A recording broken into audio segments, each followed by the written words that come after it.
Hello friend, welcome to my channel smart education. আজ আমরা দশম শ্রেণীর মডেল অ্যাক্টিভিটি টাস্কের পার্ট 2 কভার করব। চলো শুরু করা যাক। ফার্স্টে যে তোমাদের অঙ্কটা দেওয়া আছে সেটা হচ্ছিল একটা দ্বিঘাত সমীকরণের অঙ্ক। বলা আছে দেখা হচ্ছিল a x square plus b x সমান সি সমান 0 হলে সমীকরণের বীজদ্বয় সমান হওয়ার শর্ত লেখো। তাহলে সমীকরণের বীজদ্বয় সমান কখন হবে? যখন নিরূপক সমান সমান 0।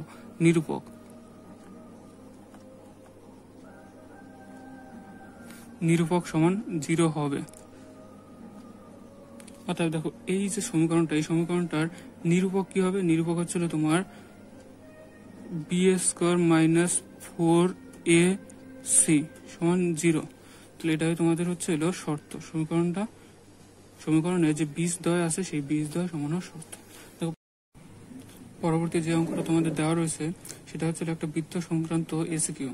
এটা কি দেওয়া বলা আছে? দেখো একটি বৃত্তের ব্যাসার্ধের দৈর্ঘ্য 10 সেন্টিমিটার হলে ওই বৃত্তের একটি জ্যা এর দৈর্ঘ্য 12 সেন্টিমিটার হলে বৃত্তের কেন্দ্র থেকে জ্যায়ের দূরত্ব কত? তাহলে বৃত্তে দেখো আমি এখানে পাঁচটা একটা বৃত্ত এঁকে রাখছি তোমাদের সুবিধার জন্য। তাহলে ধরো মনে করো এটা একটা ও কেন্দ্রীয় বৃত্ত এবং বলেছে ধরো একটা জ্যা অঙ্কন করলাম এ বি জ্যা। তাহলে হচ্ছিল কি বলছে হচ্ছিল কেন্দ্র থেকে জ্যায়ের দৈর্ঘ্য। তাহলে কি হয়? সেটা কেন্দ্র থেকে জ্যায়ের উপর লম্ব। আর হচ্ছিল বৃত্তের কেন্দ্র থেকে জ্যায়ের উপর যে লম্ব হয় সেইটা বৃত্তের জ্যাকে কি করে? সমদ্বিখণ্ডিত করে। সেটা অবশ্যই তোমরা জানো। তাহলে এইটা সমান এটা হবে। আর হচ্ছিল এখান থেকে তোমার কি বের করতে বলছে? এই দৈর্ঘ্যটা বের করতে বলছে। হচ্ছিল ধরো এটা হলো ডি যদি হয় তাহলে হচ্ছিল তোমাদের ও ডি বের করতে বলছে। তাহলে আমরা কি করব? এ আর ও যুক্ত করে দেবো। তাহলে এ ওটা কি? এটা হচ্ছিল বৃত্তের ব্যাসার্ধ। বৃত্তের ব্যাসার্ধ আমাদের কত বলা আছে? 10 সেমি। তাহলে হচ্ছিল এটা হচ্ছিল 10 সেমি। আর হচ্ছিল তোমার জ্যায়ের দৈর্ঘ্য কত বলা আছে? 12 সেমি। তাহলে জ্যায়ের দৈর্ঘ্য মানে কতটা? এ বি হচ্ছিল 12 সেমি। যদি এ বি 12 সেমি হয় তাহলে এডি কত হবে? 12/2। তাহলে 12/2 সমান সমান হচ্ছিল কত সেমি হবে? ছিল 6 সেমি। যদি 6 সেমি হয় তাহলে তোমার হচ্ছে আমাদের বের করতে হবে ওডি। তাহলে এটা একটা কি? সমকোণী ত্রিভুজ। এটা হচ্ছিল 90 ডিগ্রি। তাহলে সমকোণী ত্রিভুজের ক্ষেত্রে কি হয়? তোমার হচ্ছিল এটা কি? অতিভুজ। এটা লম্ব, এটা ভূমি। তাহলে হচ্ছে আমাদের কি বের করতে বলছে? লম্ব বের করতে হচ্ছে। তাহলে লম্ব স্কয়ার সমান অতিভুজ স্কয়ার মাইনাস ভূমি স্কয়ার এডি। অতিভুজ হচ্ছিল তোমার ব্যাসার্ধ। তাহলে হচ্ছিল 10 স্কয়ার মাইনাস তোমার হচ্ছিল ভূমি মানে 6 সেমি এডি 6 সেমির স্কয়ার কলে হচ্ছিল তোমার 100 মাইনাস 36 64। এখান থেকে তোমার হচ্ছিল ও ডি এর স্কয়ার। তাহলে হচ্ছিল অতএব ও ডি সমান সমান হচ্ছিল এখানে √64 সমান হচ্ছিল 8। অতএব এখান থেকে হচ্ছিল তোমার বৃত্তের কেন্দ্র মানে হচ্ছিল ও থেকে ডি বিন্দু পর্যন্ত দূরত্ব হচ্ছিল 8 সেমি। পরবর্তী যে অঙ্কটা দেওয়া রয়েছে সেটা একটা হচ্ছিল তোমার ঘনকের অঙ্ক, আয়তঘনক। বলা আছে দুটি ঘনকের আয়তন এর অনুপাত হচ্ছিল 1:8 হলে ঘনক দুটির সমগ্রতলের ক্ষেত্রফলের অনুপাত কত? তাহলে আমরা ঘনকের সমগ্রতলের ক্ষেত্রফলের অনুপাত বের করতে বলছে। তাহলে ফার্স্টে আমরা ধরে নিই, মনে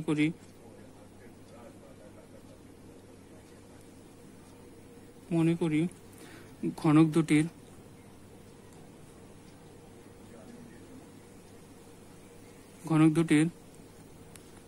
ধার যথাক্রমে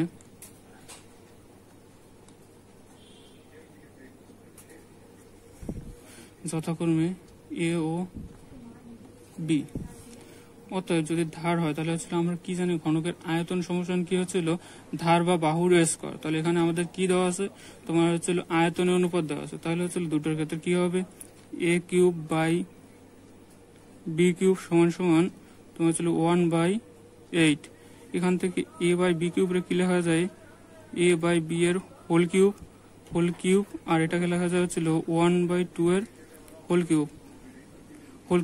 কিউব যদি এখান থেকে উঠে যায় তাহলে হচ্ছিল তোমার a বাই বি সমান সমান ছিল 1/2।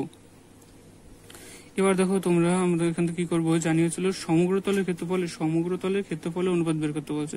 তাহলে আমরা এখান থেকে সমগ্রতলের সূত্র জানি কি? 6a square. এটা হচ্ছে সমগ্রতলের ক্ষেত্রফল। তাহলে দেখো আমরা এখানে কি লিখবো? সমগ্রতলের ক্ষেত্রফলের অনুপাত তাহলে হচ্ছিল প্রথমটার ক্ষেত্রে সমগ্র তলের সূত্র অনুপাত কত হবে তোমার হচ্ছিল 6, যেহেতু ওর ধার হচ্ছিল a 6a স্কয়ার, আর পরেরটা ধার বা বাহুর দৈর্ঘ্য b বাই হচ্ছিল তোমার কত হবে তোমার হচ্ছিল 6b এর স্কয়ার, 6b এর স্কয়ার সমান সমান তোমার কি হবে তোমার হচ্ছিল এখান থেকে তোমার হচ্ছিল 6 কাটা যাবে, আর হচ্ছিল এখান থেকে তোমার হচ্ছিল a বাই b এর হোল স্কয়ার সমান সমান হচ্ছিল a বাই b এর মান আমরা কত বের করছি হাফ 1/2 এর হোল স্কয়ার সমান সমান হচ্ছিল তোমার হচ্ছিল 1/4, অথবা হচ্ছিল তোমার a:b সমান সমান হচ্ছিল 1:4, এটাই आंसर। চলো পরবর্তী অঙ্কটা করা যাক। পরবর্তী অঙ্কতে কি বলা আছে, এটা হচ্ছে সমূল চক্রবৃদ্ধির একটা অঙ্ক। সমূল চক্রবৃদ্ধি এখানে বলা আছে 400 টাকা 2 বছরের সমূল চক্রবৃদ্ধি হচ্ছিল 441 টাকা হলে বার্ষিক সুদের হার কত। তাহলে আমরা সমূল চক্রবৃদ্ধির সূত্র জানি হচ্ছিল পি আসল 1 প্লাস আর বাই 100, এন হচ্ছিল সময় টাইম সমান সমান সমূল চক্রবৃদ্ধি সমান এখানে কত বলা আছে 441। এখানে আমাদের আসল মানে পি দেওয়া হচ্ছিল 400, আর এটা যদি আমরা সরল করি তাহলে কত হয় 100 ইন্টু 1 100 প্লাস আর বাই হচ্ছিল এন মানে হচ্ছিল সময় কত দেওয়া আছে 2 বছর, আর এখানে হচ্ছিল 441। এখান থেকে 400 পাশে গেলে ভাগ আকারে যাবে 100 প্লাস আর বাই 100 এর হোল স্কয়ার সমান সমান হচ্ছিল 741/400। এবার আমাকে বলো তোমার হচ্ছিল দেখো এখান থেকে 441 এর কত স্কয়ার 21 স্কয়ার, আর 400 কত স্কয়ার 20 স্কয়ার। তাহলে এখান থেকে দেখো হচ্ছিল কি লেখা যায় 100 প্লাস আর বাই 100 এর হোল স্কয়ার সমান এখানে দেখো হচ্ছিল 21/20 এর হোল স্কয়ার।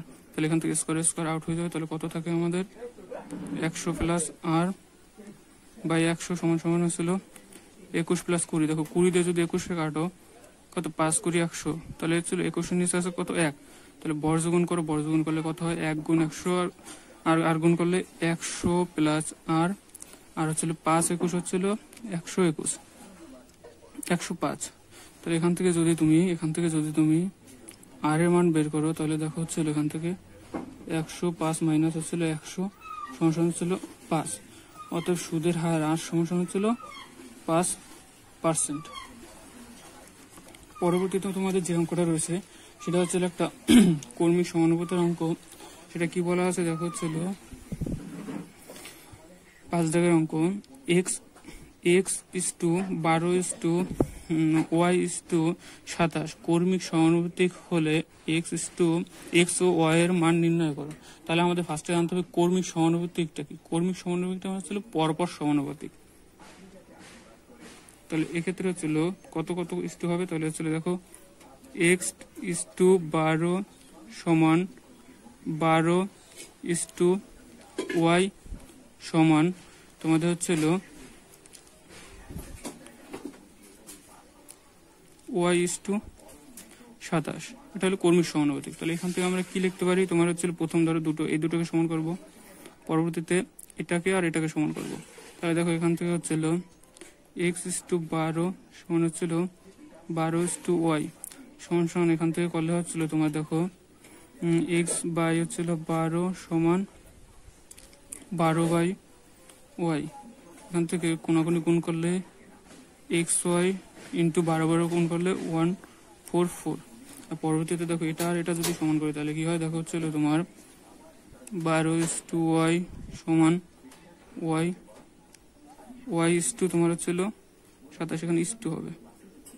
তাহলে এখান থেকে দেখো 12/y সমান হচ্ছিল y/27। এখান থেকে দেখো কোনাকুনি গুণ করলে হচ্ছিল y² ভাই হচ্ছিল তোমার 12 গুণ 27। তাহলে 12 গুণ 27 করে তাহলে হচ্ছিল গুণ করতে হবে না, রেখে দিতে পারো এরকম 12 ইন্টু 27। তারপর দেখো এখানে ভাঙাই দিচ্ছি y² সমান হচ্ছিল এখানে ভাঙা হচ্ছিল 4:3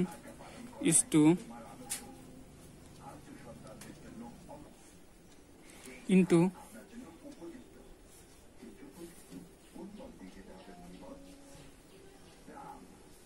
9:3 3 নং 27। এখান থেকে ছিল 4কে করা যাবে ছিল 2 × 2, আর এখান থেকে ছিল 3 × 3 × 3 × 3, 4টা 3 আছে। এখান থেকে যদি তুমি রুট করো তাহলে ছিল 2 × 2, এটা ধরো 9 × 9, 3 3 9, 3 3 9। এখান থেকে তাহলে ছিল একটা 2 বেরোবে আর একটা 9 বেরোবে। তাহলে y সমান হচ্ছিল 9 × 2 = 18। এই 18 যদি তুমি 1 নং সমীকরণে বসাও, 1 নং সমীকরণে 18 মান যদি বসাও, তাহলে দেখো এখান থেকে হচ্ছিল x × 18 সমান হচ্ছিল 144। এখান থেকে তুমি হচ্ছিল x সমান হচ্ছিল 144 ভাগ হচ্ছিল 18। যদি একে তোমরা 18 দিয়ে ভাগ করো তাহলে হচ্ছিল x সমান পেয়ে যাবে হচ্ছিল তোমার 8। অতএব নির্ণয় সমাধান, অতএব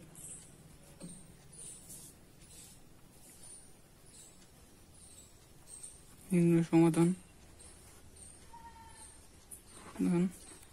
x সমান 8, y সমান 18।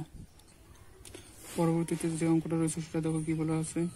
ও কেন্দ্রীয় বৃত্তের এ বি একটি ব্যাস, সি বৃত্তের অবস্থিত একটি বিন্দু, মানে বৃত্তের উপর অবস্থিত একটি বিন্দু, ও বি সি এই কোণের মান হচ্ছিল 60 ডিগ্রি হলে ও সি বি এর কত।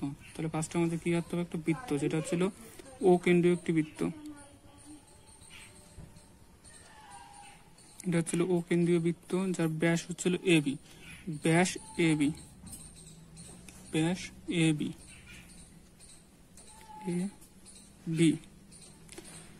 সি বৃত্তে অবস্থিত একটি বিন্দু, মানে সি বৃত্তের উপর একটি অবস্থিত বিন্দু, এটা হচ্ছিল সি। যদি সি হয় তাই বলেছিল ও বি সি, মানে এটা যদি ও হয় ও বি সি, মানে এই কোণটা, এই যে কোণটা, এই কোণটা মান দিয়েছে ওরা 60 ডিগ্রি। যদি 60 ডিগ্রি হয় তাহলে ও সি এ, মানে ও সি এ এই কোণটা কত সেটা ওরা জিজ্ঞাসা করছে।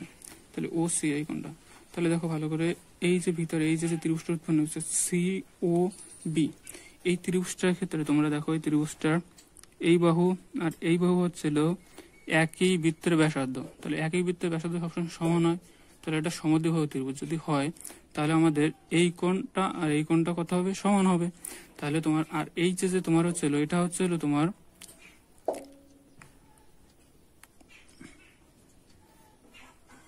এটা হচ্ছিল একটা অর্ধবৃত্তস্থ কোণের মতো। তাহলে অর্ধবৃত্তস্থ কোণ আমরা কত জানি, 90 ডিগ্রি। তাহলে এই কোণটা আমাদের কত হবে, এটা হচ্ছিল তোমার 90 ডিগ্রি, এটা হচ্ছিল 90 ডিগ্রি। এটা যদি 90 ডিগ্রি হয় তাহলে হচ্ছিল এই কোণটা আমরা বের করতে পারি, এটা তো বের হচ্ছে 60 ডিগ্রি। তাহলে অতএব তোমাদের এখান থেকে দেখো হচ্ছিল ও বি সমান ও সি, এই বাহু আর এই বাহু যদি সমান হয় তাহলে হচ্ছিল তোমার দেখো হচ্ছিল ও বি সি কোণ সমান হবে হচ্ছিল তোমাদের ও সি বি কোণ। তাহলে এই কোণ তো 60 ডিগ্রি, তাহলে এই কোণ সমান কত হবে, অতএব কোণ ও সি বি সমান 60 ডিগ্রি। যদি এটা 60 ডিগ্রি হয় তাহলে আমাদের এই যে কোণটা, এই কোণটা সমান আমরা কত জানি, 90 ডিগ্রি। তাহলে হচ্ছিল কোণ দুটো কোণের যোগফল, এই কোণটা প্লাস হচ্ছিল আমাদের সি কোণ, মানে হচ্ছিল ও সি এ কোণের যোগফল। তাহলে অতএব কোণ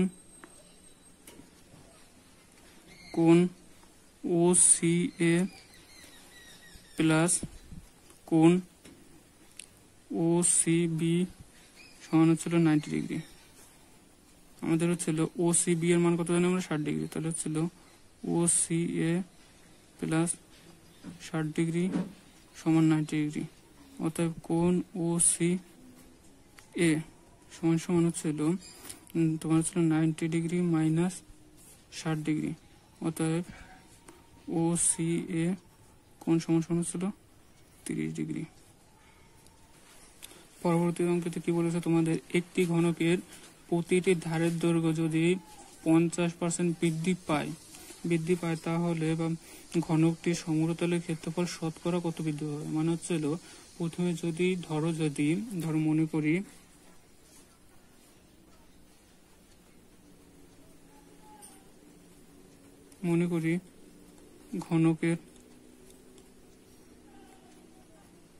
ঘনকের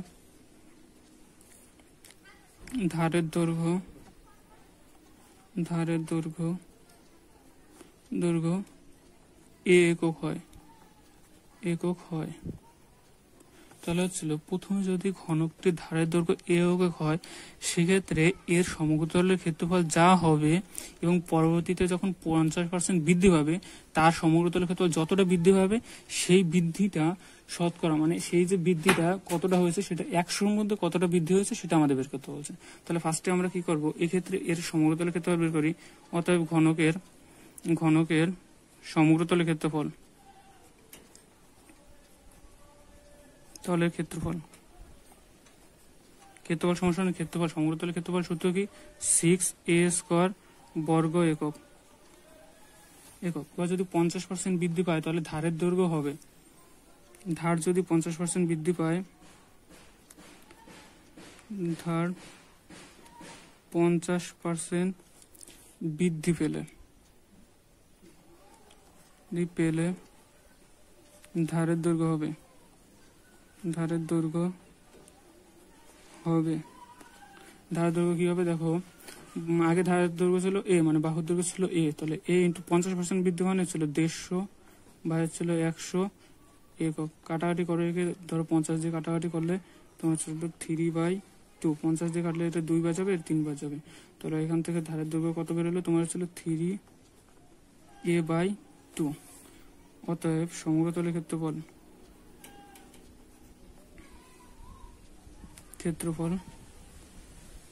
সমান কত হবে, 6a² মানে a², তাহলে 3a/2 এর হোল স্কয়ার বর্গ একক। এখানে 6 ইন্টু 3 3 9 a²/4 সমান এখানে দেখো হচ্ছিল তোমার কাটাকাটি করলে এখান থেকে যদি এর 2 দিয়ে কাটো তাহলে হচ্ছিল 3, এর 2 দিয়ে কাটো হচ্ছিল 2, তাহলে হচ্ছিল 3 নং কত 27 a² হচ্ছিল 2 বর্গ একক। তাহলে এই ক্ষেত্রে যদি শতকরা বৃদ্ধি বের করতে হয় তাহলে কি করতে হবে, তাহলে অতএব ঘনকের শতকরা বৃদ্ধি, অতএব সমগ্রতলের শতকরা বৃদ্ধি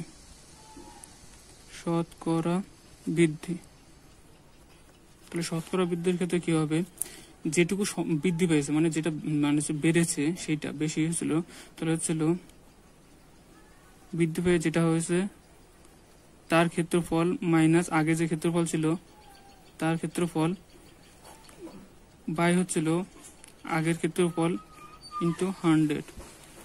এখান থেকে যদি তুমি দেখো ক্যালকুলেশন করো তাহলে উপরটা ক্যালকুলেশন করলে কত থাকে দেখো 6a² আর উপরটা ক্যালকুলেশন করলে হচ্ছিল 2 এটা হচ্ছিল তোমার 6 × 12, 12 মাইনাস হচ্ছিল তোমার 27, তাহলে কত হবে তোমার 12 - 27 হচ্ছিল 15a² ইন্টু 100। 6 এর নিচে 1 আছে তাহলে 6 যদি উপরে যায় তাহলে হচ্ছিল 15a² বাই হচ্ছিল 2 ইন্টু তোমার হচ্ছিল 1/6a² ইন্টু 100, তাহলে a² এখান থেকে কাটা যাবে। এখান থেকে তুমি যদি দেখো হচ্ছিল 3 দিয়ে কাটা হচ্ছিল 15 5, আর হচ্ছিল এখানে 3 দিয়ে কাটলে হচ্ছিল 3 × 6, এখানে 2 দিয়ে 100 কাটলে 50 আর 2 দিয়ে আবার 50 কাটলে 25 দিয়ে যদি তুমি 5 কে গুণ করো তাহলে তোমার থাকে হচ্ছিল 5 25 125, তাহলে 125%। পরবর্তী তোমাদের যে অঙ্ক দেওয়া আছে দেখো সেটা সমাধান করতে বলছে, একদম সহজ একটা অঙ্ক। কি করে করবে দেখো, ফার্স্ট অঙ্কটা পাতায় নিচ্ছি দেখো, 2x + 1 + 3/2x + 1 সমান 4। তাহলে প্রথমে একে সরল করলে কত হবে, 2x + 1 আর 2x + 1 এর হোল স্কয়ার, নিচে 1 আছে, ধরো 1 আছে, 1 দিয়ে ভাগ করলে 2x + 1, তাহলে 2x + 1 এর হোল স্কয়ার প্লাস 3 4। তাহলে এখান থেকে 2x + 1 এর হোল স্কয়ার করলে হচ্ছিল 4x² প্লাস 2 × 2x × 1 + 1 এর হোল স্কয়ার প্লাস 3, একবার বর্গমূল করে দিচ্ছি দেখো হচ্ছিল 8x + 4। তাহলে এখান থেকে হচ্ছিল 4x² plus 4x plus 1 plus 3 সমান হচ্ছিল 8x + 4। তো সবগুলো যদি এই পাশে নিয়ে আসি তাহলে কি হয়, 4x square plus 4x plus 4 minus 8x সমান সমান এই পাশে আসলে মাইনাস হবে, যেহেতু প্লাস রয়েছে। -4 সমান সমান 0, এখান থেকে -4 +4 কাটা যাবে। এখান থেকে দেখো 4x স্কোয়ার 8x আর হচ্ছিল প্লাস 4x আছে, তাহলে যেটা বড়টা তার চিহ্ন হবে, তাহলে 8x এর চিহ্ন হবে -4x। 4x এর থেকে 8x বিয়োগ করলে 4x থাকে সমান সমান 0। এখান থেকে দেখো হচ্ছিল 4x কমন নাও, 4x কমন নিলে কি হয় x -1, তাহলে 4x কমন নিলে হচ্ছিল তোমার 4x কমন নিলে এখান থেকে তোমার x -1 হয়, তাহলে হয় 4x সমান সমান 0। অতএব x সমান সমান হচ্ছিল 0, মানে কি দেখো এখানে হচ্ছিল 0 বাই হচ্ছিল 4 হয়, তাহলে 0 সামথিং 0 বাই যদি 4 হয় সেটা সমান সমান 0 হয়, তাহলে একটা হলো। অথবা তোমার হচ্ছিল কি হবে, তোমার হচ্ছিল x -1 সমান সমান 0, তাহলে এখান থেকে কি হবে দেখো হচ্ছিল x সমান সমান হচ্ছিল 1, অতএব x সমান সমান হচ্ছিল 1/2। ভিডিও করার সময় শেষে অল্প একটু মিস হয়ে গেছে, দেখো এখানে কি হবে x সমান 1 আর হচ্ছিল x সমান 0, x সমান 1, এটা হচ্ছিল নিচে দেখা যাচ্ছিল না, যদি ঠিক আছে যদি ভিডিও